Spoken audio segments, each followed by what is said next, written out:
Okay,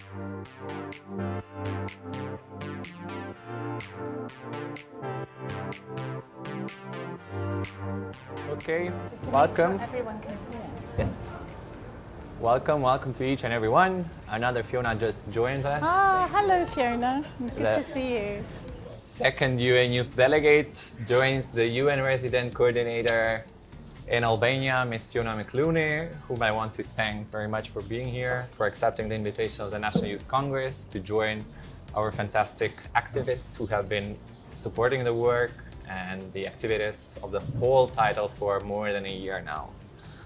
And we were joining them today to have this discussion about your daily work, but also a little bit of your life and who's the person behind the UN Resident Coordinator in Albania. It's a new series of discussion brought by Tirana European Youth Capital and the National Youth Congress, just so we can interact behind,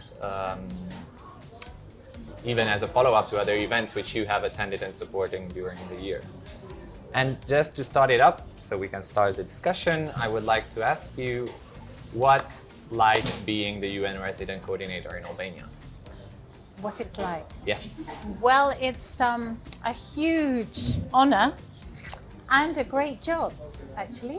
You know, lots of variety, lots of opportunities to speak to different people, private sector one day, persons with disabilities another, young people the next, the Prime Minister sometimes, the Deputy Prime Minister other times. So it's a really great and all-encompassing job, yeah. Perfect. You see, and now today you're here with young people. Yes. Last time, during our last meeting, we had Ambassador Zingroff, the German ambassador. And he told us that the first tip, the first advice he got when he came to Albania was meet as many young people as possible. Oh, okay. Did you get a similar advice, and have you met a lot of young people during these years? Yes. Well, I think he came a bit before me, and he came when it wasn't COVID. I arrived in Albania from Montenegro, and everyone was at home. People were meeting online. Meetings were a bit dangerous, a bit frightening. You know, there was generally a reservation about meeting in person. So I think the advice I got was more about how to manage the pandemic than actually who you need to get out and see and meet and talk to. And it has taken probably a year or so to kind of warm up and then get out there and see and meet more people. Meeting young people was one thing. In the UN, we try to make partnerships with different groups that will help us deliver on the Sustainable Development Goals. So young people is an important partnership. The private sector is another important partnership. Then there are groups that are traditionally left out. So persons with disabilities, people from vulnerable communities who are important that we also interact with. So young people certainly in there, and I must say the Secretary General has been really purposeful about the fact that we must engage with young people because they are the future. It's not just an obligation, but it's your world that we're either improving or ruining now, and it's your voice we need to listen to when we think about that. Perfect, yeah, many thanks. And since you mentioned listening to the voice of young people, from your own perspective as a resident coordinator here in Albania, do you think young people in Albania do have this voice, and if whether they're using it for a good purpose? Well, you know, of course I'm going to say I'm talking to you, but you're all really smart, terribly articulate, and very, very, you know, well versed in what the global agenda is. You know, I've learned so much from some of the people I've spoken to that are of a younger generation about what's going on. My slight critique might be that you're not angry enough. You're not activist or angry enough. And I think, you know, that's not always good, but sometimes you need to be angry about the future if you're going to change the future. And if we're going to listen to your voice, it has to be a voice that shouts at us and tells us, don't do that. Raise the voice. Yeah, raise the voice. Say what the issues are. Make your voice heard. And I have 2 daughters. They're in their 20s. And one of them is always angry, like angry about everything. Not just her mother, but, you know, the world, the climate, injustice, you know, she's just on my case the whole time. Useless UN, it doesn't stop. But I'm not saying you should be like her, but I think young people have the right also to be angry. Yeah, definitely. And with the Agenda 2030, which you earlier mentioned, and 17 Sustainable Development Goals, which need a lot of work, not just from the governments, but also civil society, private partnerships, and so on. How do you see the realization of the implementation of this agenda from your own perspective? Yeah. And do you think whether Albanians are really aware of what this agenda is formed of? Yeah, I mean, I think people probably recognize the logos, you know, and they're good logos. There is a lot to be said for the branding of the Sustainable Development Goals. It tells you, gives you the flavor of what it is, you know, life on land, life underwater, sustainable energy, you know, decent work and economic growth. These things actually give you the essence of it. But the detail is always, the devil is always in the detail. And the detail is, what is the goal? What's it trying to achieve? How do you measure it? So what's the indicators of measurement? And what's the target? What are we trying to get to? And then how do we fight for that, you know? So, and there's 100, Guri will correct me on this, I think 158 targets or indicators. Anyway, there are many, there's 150 or more. There are agreed ways that countries have agreed of measuring these things. So we've measured them, we've decided across the world how we're going to measure the number of children in school and what age they should be, or whether there's gender equality in certain areas. So we know how to measure it, but we also need to ensure that the governments and our countries continue to keep the pressure on to measure and change, so that we do achieve them. So it's a big job, but the ingredients and the tools are there to actually make it happen. Indeed, truly. And I guess this is one of the reasons why you also joined the UN and you started working for the UN. Yeah. What was it like? When was it the moment you decided UN sounds like a good place to work at, to push for my passions and for my interests? Good question. But I didn't choose to work for the UN. I chose to work on an issue. I was an urban planner, and I wanted to help people who lived in slums live in better housing. I worked on housing, I worked on land and housing. I went into poor people's housing and saw what was wrong with it. And then from there, I realized that it wasn't just about what they did, it was about whether they got lending, it was about how the local government worked, it was whether there was planning permission, whether they had land ownership. I realized the complexity of that, and then I moved into another area of work which included that. So I've sort of evolved my interest, but I still am, you know, deeply driven by improving housing and living conditions in cities. Urban management, urban city management is it's the subject matter that I always come back to when I have any questions about what I'm doing, because I think it's really, I have a passion for that. Cool. And as you mentioned cities, the first idea that came to my mind is the city you're living in, Yes. Tirana. Yes. What do you think about it? Well, actually, I love Tirana. I like, you know, cities are complex places. They have, some people benefit, some people lose from what's going on. They have different people living in different places, different conditions in different parts of the city. But it's a dynamic city. It's a city that has a lot of heart. I really love this square. I love this square because there's no cars in it. It's about people, and it's about people moving across the square.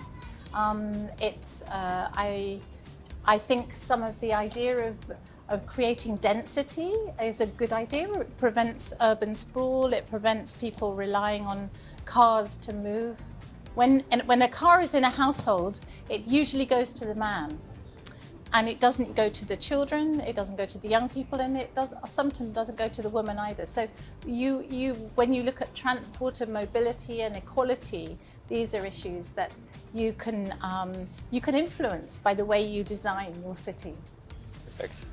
And from the life in the city, I go directly to life outside Tirana. Yes. Which would be your favorite city outside Tirana? Oh, no, that's just not a fair question, is it? It is. There's so many good, there's a richness of places outside Tirana. In the north, you have Skodra, Leje, you have some of the smaller towns which are in the mountains, which are just so beautiful, fantastic food. In the south, you have, Vlora, Saranda. I won't say anything about that. It's not beautiful, but it is, the sea is beautiful. I don't know, I think there's a huge richness in all of them that I really, really like. Okay, I will accept this diplomat's response. Thank you. Thank you very much. He's fine with that. Yeah. No, but now I would like to open the discussion. Sure. Let's see whether we can get some questions. I'm most confident we will. Yeah. Hopefully everyone will say something. Yeah, Mike? hi.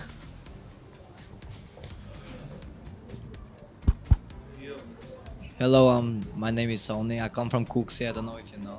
Kuksi. Kuksi, yes. Yes. It's a mountainside. I know, yes. I'm 17 years old. Uh-huh. I'm really interested to know what's the real objective of this UN. I don't know. The objective The goal, of the yeah. UN as an organization. Yes. I think if I was to say one word, I would say peace. Peace. It was established after the Second World War. Yeah. It's a member state organization, so countries are members. There's 193 countries in the world that are members, and through a series of committees and ways of voting and discussions, they come up with agreements about the way they want to work on issues to do with the world and the way it works. So at its core, it's a way of countries coming together to solve problems that isn't about fighting and about war. Because we are the next gen. That's Yes. why. Okay. So I hope that I can encourage you to believe in the UN as a framework for peace, as an entity that can promote peace and development in the world. Okay, fair enough. Thank you. Hello. Hi, Regarding my question. what's your name first? Oh, okay. So my name is Ergi Husa. Great. As you said, that UN, the goal of the UN is peace, right? Yeah. Well, then you see countries which are not as peaceful, which do not only have membership, but some particular ones have even the veto on the UN. So on these grounds, what would be the moral compass that UN holds when this situation arises? In a very short question, like what's the moral compass? Yeah. How is it to have a country who has initiated war not only be part of the UN but be somewhat of a leading member? Like how does it work? Certainly, the permanent members of the Security Council have a lot of power in the Security Council. The Security Council is probably the most powerful entity of all of the entities in New York. And as you know, and you should be extremely proud that Albania has been on the Security Council over this period of time. Now, that's the issue about organizations, is they're about the members. I mean, the members, to me, it's fantastic that a young person in the middle of Tirana, sitting in Skanderbeg Square, recognizes that there is a conflict between a permanent member of the Security Council on an organization that's supposed to be about peace actually using their, well, first of all, undertaking an aggressive act, and then secondly, using their veto to prevent issues that might go forward. So these organizations are not foolproof. They're not, but they do their very best to bring countries and entities together to stop war. In this case, it hasn't been successful. Let's cross our fingers, wish, pray, whatever we can do that people see sense and stop the war. But there have been instances where a resolution of the Security Council has stopped a conflict, or sending in peacekeepers has prevented people dying, prevented a raise in the conflict in certain circumstances. So I can only say it's not a perfect organization, and all you can do is do your very best to try and make it work better. Thank you.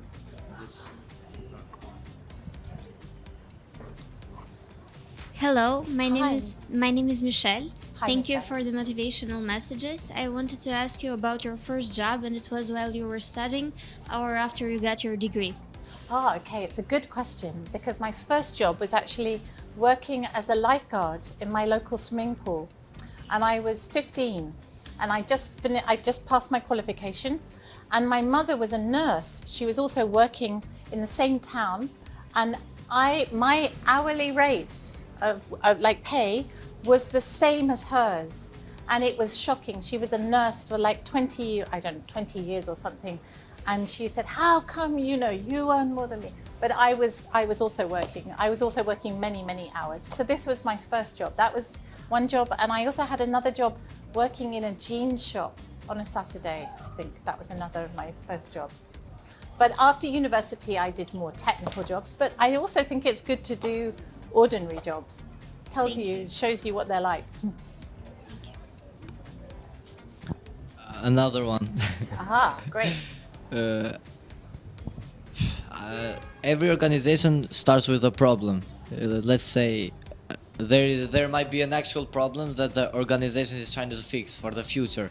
What is the real current problem of this gen that this organization trying to solve in the future? What is the problem now that we're trying to? That's a good question. I think climate change is really serious. Really serious. How can we surpass that problem? Well, I mean, your government has already actually signed up to a global agreement to reduce carbon emissions, carbon dioxide emissions by 2030, in line with what the world has agreed to do. We're trying to keep the temperature the temperature rise to below 1 degree. There's been for decades this solution. Yeah, we're trying to fix this, we're trying to fix that. The gas pollution is low, but it never seems to end. I don't know. Do you see more electric cars? Yes, Do you see more But cycling? the and truth walking? is that making batteries is actually more pollution. Making Batteries, the batteries of the electric car. Okay. I've seen stuff. I know. I love these climate change discussions. Would always come down Yeah. to like the life cycle of a particular product. Yeah. In general, though, fossil fuels. The Secretary General has said quite categorically that fossil fuels reducing the amount of fossil fuels that are burnt. I mean, yeah, will they're reduce better now. carbon emissions. They so are better. if we want to move around, we have to find another way of moving around. We can go on trains, we can walk and cycle, or we can use electric cars of some form. We can use solar energy. Okay. There are wind energy. There are Fair different enough. options. Okay, thank you. I'm always happy to have a technical discussion about these things too. There's one over here. Oh no, let's have another woman. Yeah. Hello, hi, I'm Cindy. Hi. I am a law student. Yes. I am a lover of literature, and I've been an activist of Tirana ever since I was 16. And I'd really appreciate to know, which would you define as your biggest challenge throughout this process of becoming a politician? A politician. Yeah. I wish I was a politician, but I'm not. I'm a civil servant. I'd like to be a politician in my own country sometimes, in my local authority. I'd like to be a politician. But as a civil servant, you have a different role. You have a role which is about particularly a civil servant, an international civil servant for the United Nations, means that I can't speak ill of members, such as members that might go to war. I can speak about the issue, but I can't speak about the actual members of the organisation. I have to be careful what I tweet. I have to be careful what I say about having personal opinions that might be different from the values of the organisation I represent. That I don't think I don't find that a problem. Maybe someone will find one thing that I said wrong or whatever. But I think it's a different job than being a politician, because you're advising, not trying to make policy. I think politicians have a hard job, actually. They're the ones who have to, win and take forward the agenda and make all the hard decisions. We're often here to advise, which is a little bit easier. Thank you. Okay, I'm not a very young person, but I have a question. Very well. What does it take to be a good leader, a good mother, and a person in a mission abroad? A person in a mission abroad. Okay. A good leader, a good mother. On leadership, I think a lot of it is some of it is humility. Some of it is a drive to change something. So there's an inner drive. You want to make a difference. You want to do things differently. It's a bit lonely. You can't always be asking everyone what to do and should I do it this way. You have to believe that what you've said is the right thing, and you have to stand by it. To combine being a leader and a mother is also hard, but my children are older now. But to begin with, I didn't join the UN when I was that young, because I think it's really hard to be a mother bringing up small children, and also spend enough time in your workplace to be, to be seen and noted and make progress. There was a third thing you were supposed to be. What was that? Mission abroad. Living abroad. Living abroad, I think you have to be quite resilient. You don't see your family so much. You're on your own quite a lot. You have to always meet new people and talk to them. But it's also a great honor. It's a great privilege to experience other cultures.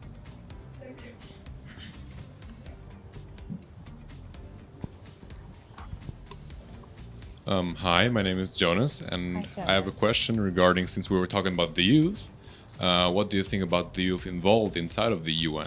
Because I actually... The youth? Yeah, the youth involved in the UN. UN. And the UN. Yeah, because I was making part in the Model United Nations one, here in Albania, also abroad, and I think the youth can be change makers inside of the UN in the future. Yes. And I was kindly Yes. asking you, what do you think about the youth inside of the UN? Well, I think there probably aren't enough of them. I mean, we now have a Secretary General's Envoy for Youth. I think that's what she's called. She's an amazing woman. She has a team that sort of sit in New York. I've been to see her a number of times. She's very good at convening young people to come and talk on different issues. But in general, the people who sit in New York as members of the United Nations are diplomats from different countries, foreign services, and they're probably in their 40s and 50s. There's more women now than there used to be. I mean, there's sort of like probably half and half, but they are older, and they don't necessarily represent the youth voice.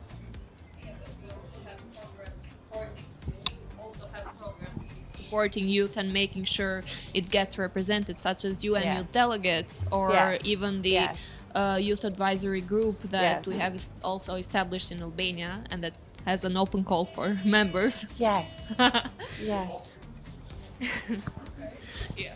Thank you very much, Fiona. You got my. I actually applied for that yesterday. You did. There you go. Do I just hold it like this? And that's all I have to do. I find that amazing. Huh? This is. Maybe we should do that with our reports. Yeah. Great. We have this open call at the moment for UN youth delegates. Yeah, hi. Hello. Tell me your name first. I'm Mirla. I would like to ask you, like before we were talking about successful roles, being a good leader and everything, but what do you consider your biggest success based on your point of view? Oh my goodness. I mean, personally, probably that I have two healthy, intelligent daughters that seem quite happy. I don't think that's always necessarily a real, that's not, you can't guarantee that result, particularly when you also work and concentrate on your career and you move around the world and do different things. So that's definitely my legacy. And my partner's legacy, Jamie, they're our children, they're fun, they're nice, we live with them sometimes. In terms of work, I always like to sort of think of tangible things, but it's probably more, in the UN at the moment, we have a 5-year framework that we have agreed with the government. Some of it's around 4 outcomes. Some of the work is about improvements to health and education and social protection. Some things are about the green agenda.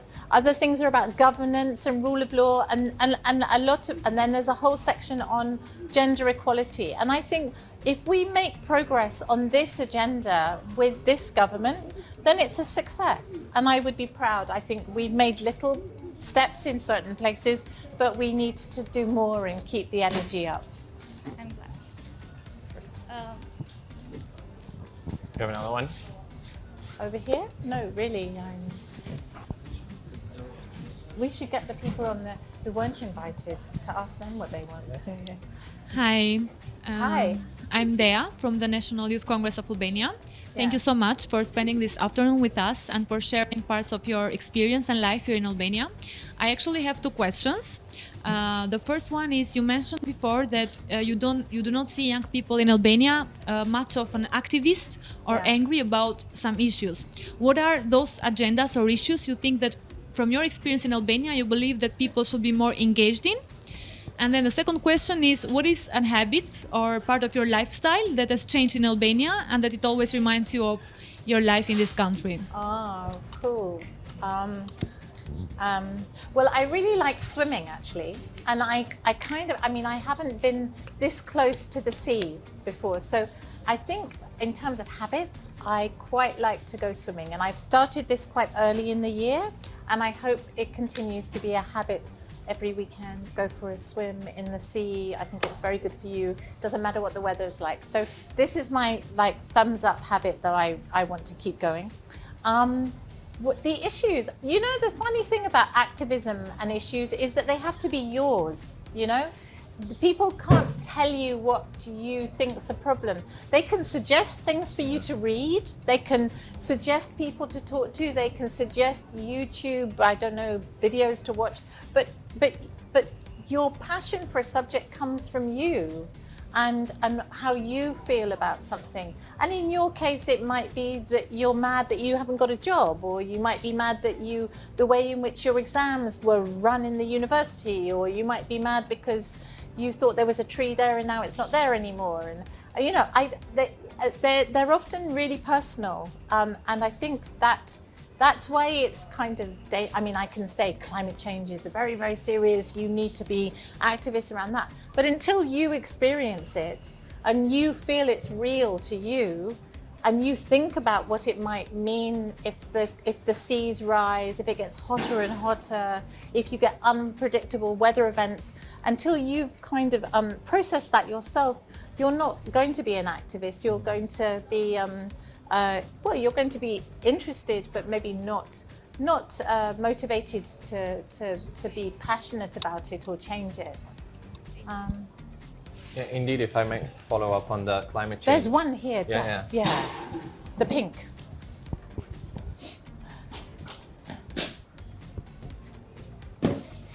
Hello. Hello, I'm Amy. Hi, Amy. And what do you think about young Albanians that are involved in politics? In politics? Yes. Thank you. Do I see many of them? I don't know if I see that many young Albanians in politics.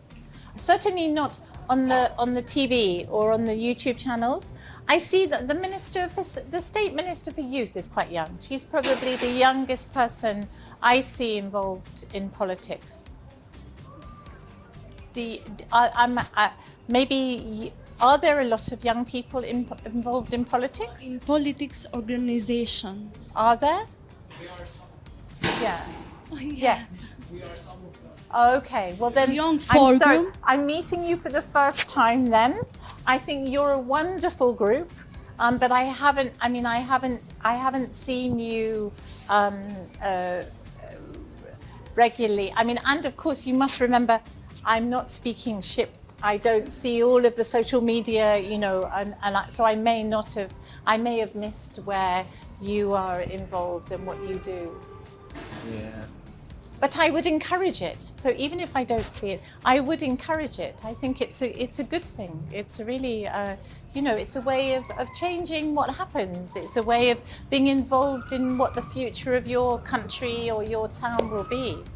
So I think very positively of it. I may have something to follow up on the climate change with more of a remark, but also a question. Like, you see Albania being one of the very risked countries by climate change, you know, especially with the sea levels rise and so on and so forth. But still you see on the other hand Albanian youngsters not caring that much and not like taking the streets, for example, to the streets like youth all over Europe and the world as well. Do you think this is a problem, like a lack of awareness and knowledge? Or it's just the fact that this cause hasn't been brought yet close to Albanian youth? Well, you can probably answer that better than me, but I would say it's a complicated issue. It's also an issue that people have got strong opinions on. You know, there's the detractors. A little bit like this battery discussion. Well, but batteries got, you know, there's an easy way, often a throwaway remark that can quickly dismiss people who have a passion around climate change. I think you don't get motivated about it until you start to see the differences.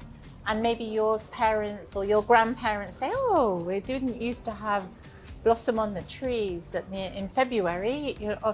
So when people start to see changes in climate, they start to become more aware.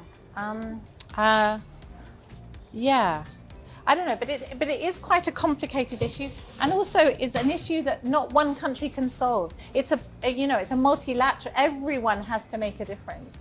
And who are the countries that make the biggest contributions to CO2 emissions, which are changing the weather patterns? It's those large industrial economies of the world. So smaller countries haven't created so much impacts, but they will feel the impacts of this. Yeah, indeed. Like Albania, as I mentioned earlier, we even now today, what a sunny day, you know. It looks like we're in summer. During the lunch break, it was crazy to go out with these temperatures and all this sun, which sometimes we cherish and sometimes we're really uncomfortable with. It can get very hot in summer, yes, can't it? indeed. But also Albania has a tradition of having had renewable energy. You know, you have very, very large hydro energy sources, which is seen to be the future. It's not all like that now. You know, there's imported fossil fuels, but you have got a good tradition of renewable energy. Indeed. Let's see. Yeah, sure. At first, my name is Siri. Hi. And as you say before, we need to be motivated for the future. Yeah. But my question for you is, what motivates you to be here? To be with here? us? Yeah. To be here? Well, because I was... In Albania. And the second question is, do you choose Albania or Albania choose you? That's good. That's a good question. You know, I work for a big organization, and you know they have little jobs, a job here and a job here and a job here, and and you apply for one job or another job or another. So you never quite know where you're going to go. But I was very, very happy to have been successful to come to Albania. What motivates me? I mean, to be here. I think if young people ask to speak to me, I'm very happy to speak to them. Really, it's really an honour and a great privilege. I hope I've said something that you remember. Actually, maybe I can ask you a question. I'm from the UK, right? I'm from London, and I listen to the radio in London a lot when I'm here in England, in Albania, and I'm really sad by the way in which the British press talks about Albanians, and it makes me very sad, and it makes me kind of angry.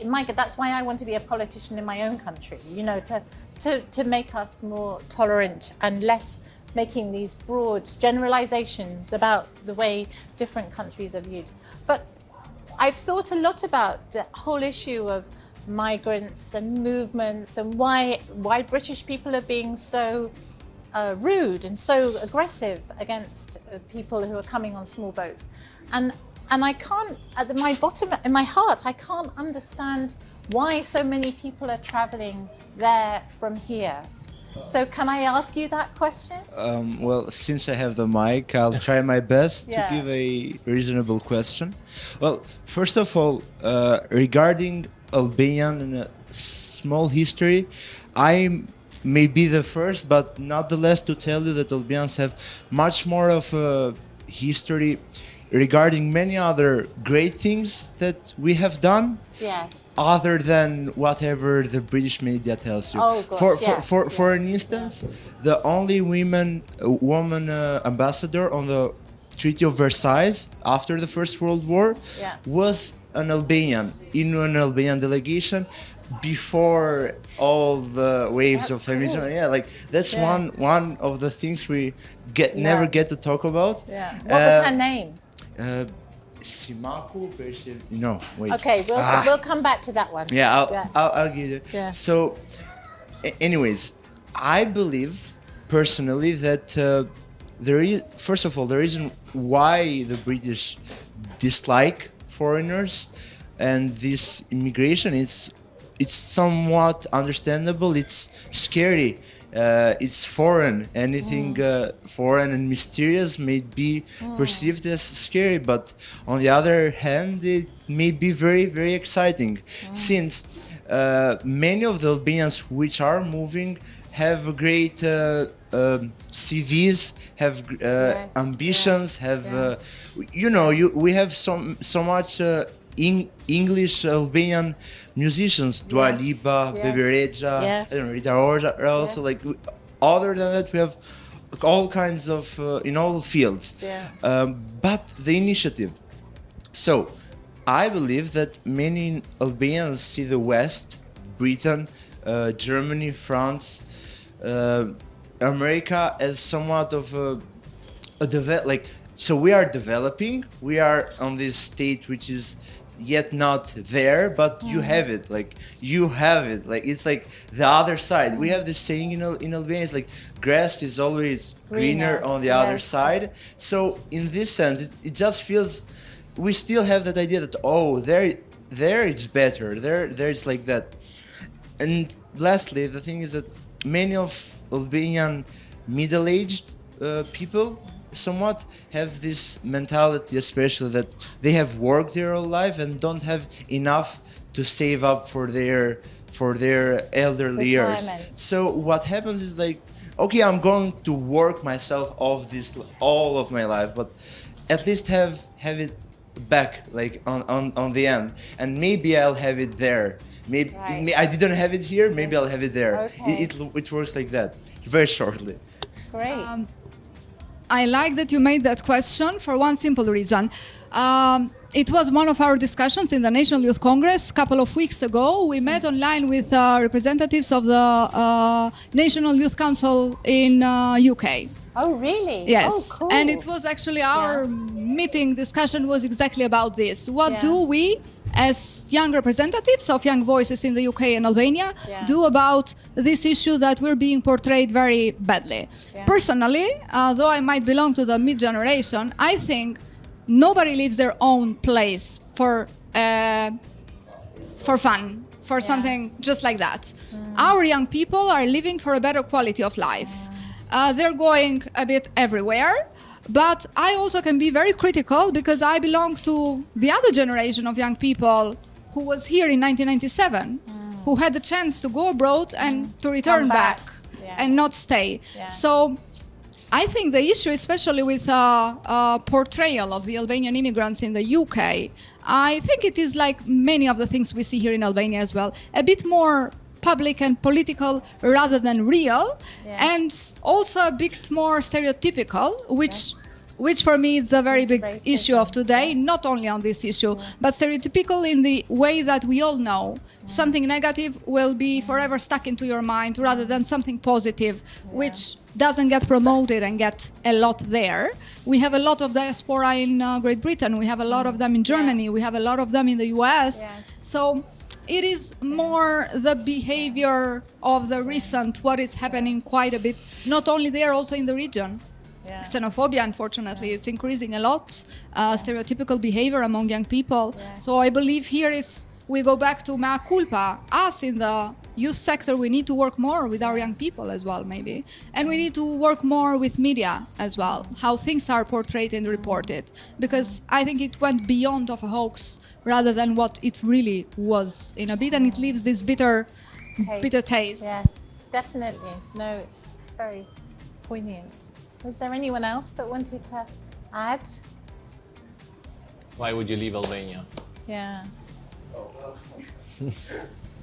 Because that was the question. Why would you leave Albania? Well, I agree to everything that the people before me said, but it's the quality of life, definitely. Some people go with the intention that we're going for better education than coming back, but then sometimes life gets in the way. They are better there, they have a better financial economy, they are stable there, and they decide to stay. Most of the time it's only because of the quality of life, the medical insurance, and I do not think it's only an Albanian's problem, to be fair. I think it's all Balkans.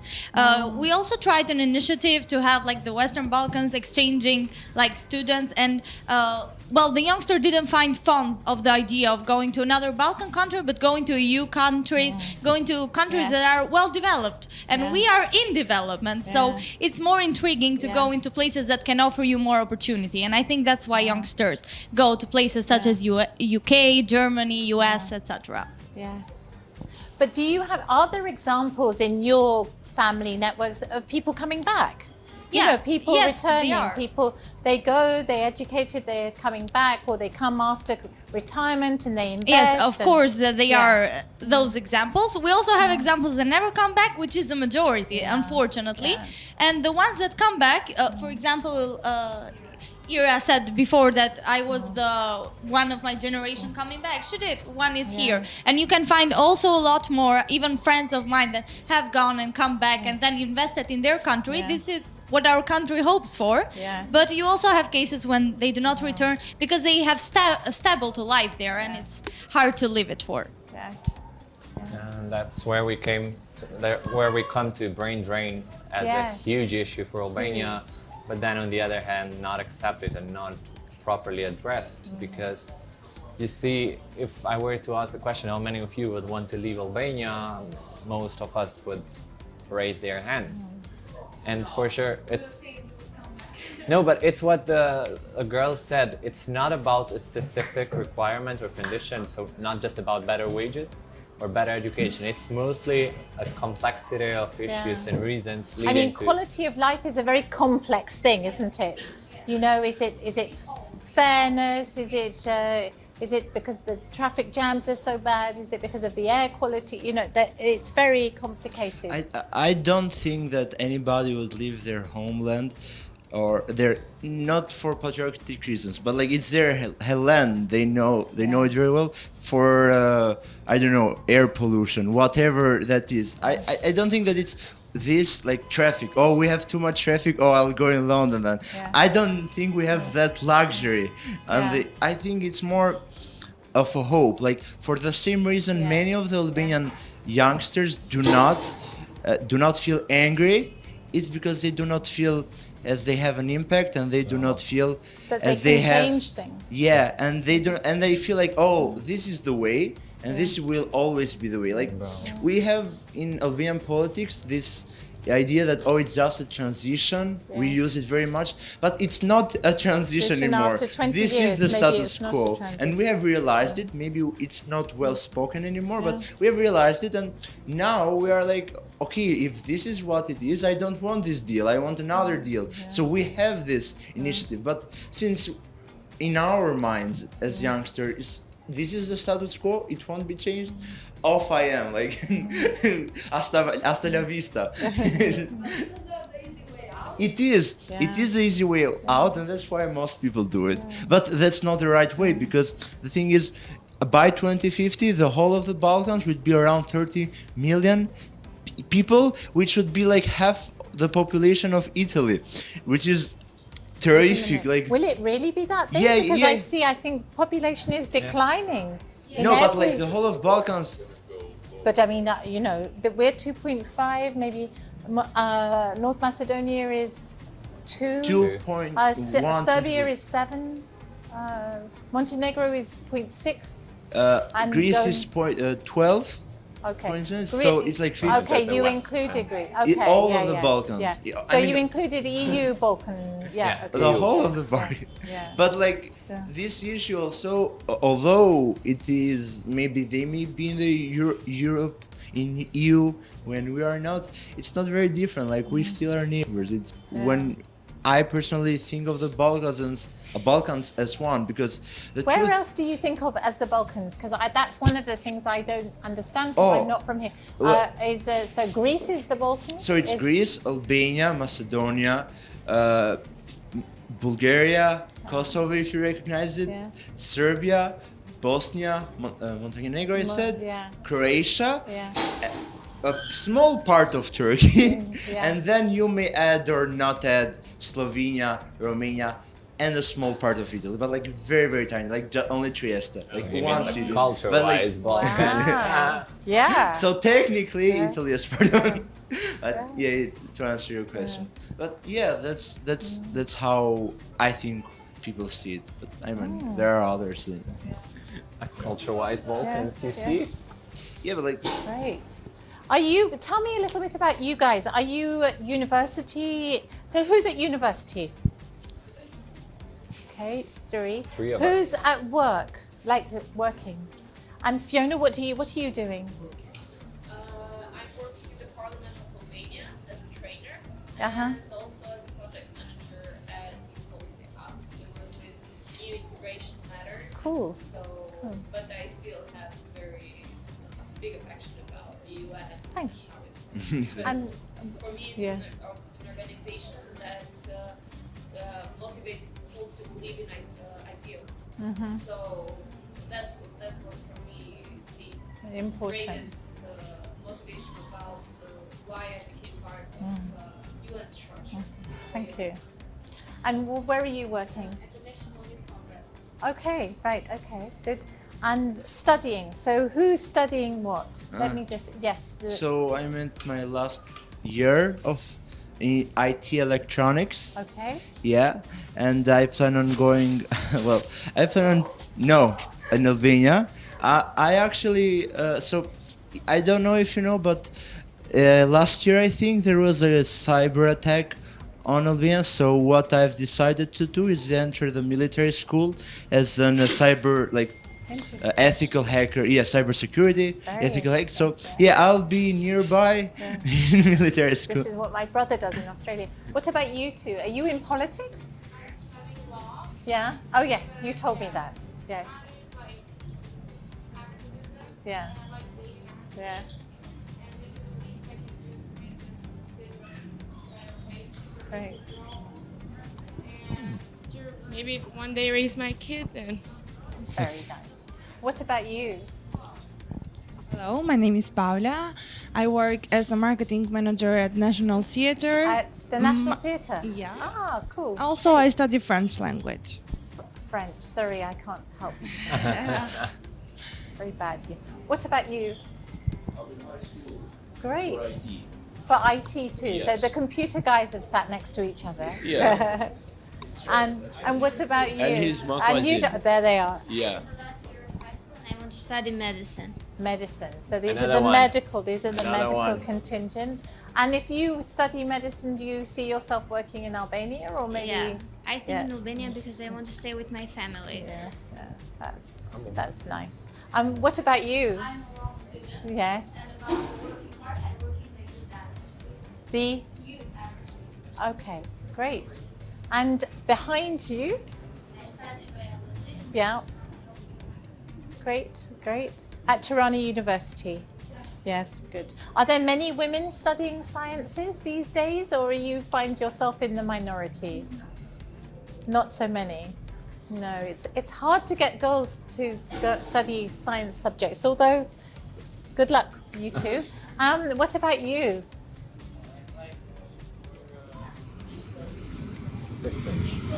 Okay, history. Very good, yeah. Football. So are you following our British football controversy at the moment with Gary with Lineker? the BBC. Yes. Just a few more. What about you? I'm in high school for Yeah. IT.